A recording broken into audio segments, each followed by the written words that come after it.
To be back with you here today. And, over this past weekend, God really was showing me and taking me back um, to certain things again, or it was just coming up again.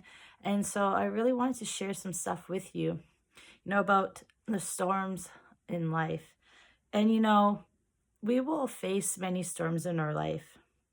And sometimes, there will be clouds that linger, maybe cover the landscape of the sky of our lives. Sometimes maybe it would even feel like it's dark, and sometimes storms may just be the little ripples in the water. And other times there may be wind in the waves, and it would just be too strong to stand still. Like we would feel like we just can't withstand the storm that we're facing. And sometimes storms will rock our lives. We can feel like we're being tossed here and there, and we don't know what to do in these middle of these storms. You know, God brought me back to um, Matthew 14 on Saturday, and I was just being reminded of this scripture. And then again on Sunday in our church service, the word was brought forth, and it was the story of Peter in the boat came up, which is in Matthew chapter 14.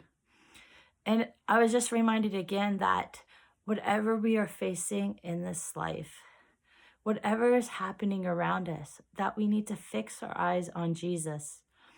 And that is so important because Jesus is a sure foundation. He is the same yesterday, today, and forever.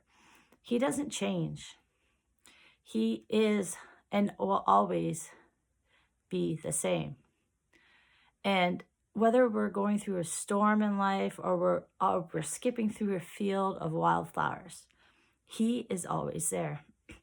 But I want to take you back to this passage of scripture in Matthew 14 about Peter walking on the water. But I'm not going to read it from the Bible itself. A couple years ago, when I was writing, I began to look at the scriptures and read them. But then I began to see these scriptures in a new light as I pictured myself in the midst of the stories. And so I want to take you there in this passage. But I want you to imagine yourself that you're in this story of Peter walking on the water. And I just want you to enjoy, to sit back, maybe close your eyes, and just let the scene unveil before you. And just experience what maybe the disciples experienced in this moment. And I tell you, sometimes it just changes your perspective on what you read in the scriptures. So let me take you there now. It had been a good day. Aside from hearing about the death of John the Baptist, the sun had been out, and we had just been witnesses to another miracle by Jesus. He had blessed the food that we had found among the crowds, 5 loaves of bread and 2 fish. And he instructed us to distribute them among all the people who had gathered there. There must have been over 5,000 people, not including women and children. After the crowds were satisfied, we began to collect what was left, 12 baskets. That's what we collected. Soon after this, Jesus told us to get into the boat and go on ahead as he stayed to dismiss the crowd and pray. So I and the others got into the boat and headed to the other side. It had been a while since we had left, and the day had now become night. We suddenly found ourselves struggling to keep the boat steady and upright as the winds had begun to blow. They were strong and were stirring up the water that now was causing waves to crash into the sides of the boat. We were taking turns at the oars as our arms were tiring quickly, but it was not enough. We tried even having 2 people at each oar just to keep us from losing one in the water. I don't know how long it took us to notice, but someone shouted, "Look!" We looked towards him and then at where he was pointing. What I saw was something out on the water that appeared to be coming toward us. It looked very faint in the distance, almost like it was a ghost. Now, as I continued to watch, I began to feel the boat shake even more because of the wind and waves. Or maybe that was just us trembling because we had begun to fear whatever it was. The figure continued to move toward us, and what seemed like only a few seconds is when we heard a familiar voice call out, "Do not fear, it is I." As we looked, we noticed that it was Jesus. But could it be? Could he have walked all this way on the water? I wasn't sure. All of a sudden, I heard words come out of my mouth. "If it is you, tell me to come to you on the water." I heard Jesus tell me to come. I don't think I was expecting what happened next. I began to climb out of the boat, placing one foot on the water, then the next. And as I steadied myself, I couldn't believe that I was standing on the water. I looked up and I saw Jesus standing there, motioning for me to come to him. I kept my eyes on him and started to walk. I was walking on the water. It felt weird, yet interesting. I was amazed. As I drew closer to him, I began to notice what was happening around me. The waves were causing the water to slap against my legs. I could feel how strong the wind had become. I didn't notice that when I got out of the boat. I watched as the waves would rise and fall, and then I began to notice that I wasn't walking on the water. I had begun to sink. As I noticed this, I felt panic and fear set in, and I cried out, "Lord, save me." In an instant, I felt his hand grasp mine. He pulled me up out of the water and asked why I had doubted. Soon, we were back in the safety of the boat, and the winds had calmed down. As I sat there in the boat, as we continued on our way to the other side, I realized that Jesus was still there, even when I took my focus off of him. If I had only ignored the wind and the waves, I could have stayed on top of the water. Sometimes I do feel like Peter in certain moments.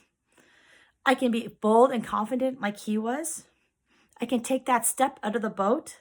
But when I feel the pressure around me, I take my focus off Jesus.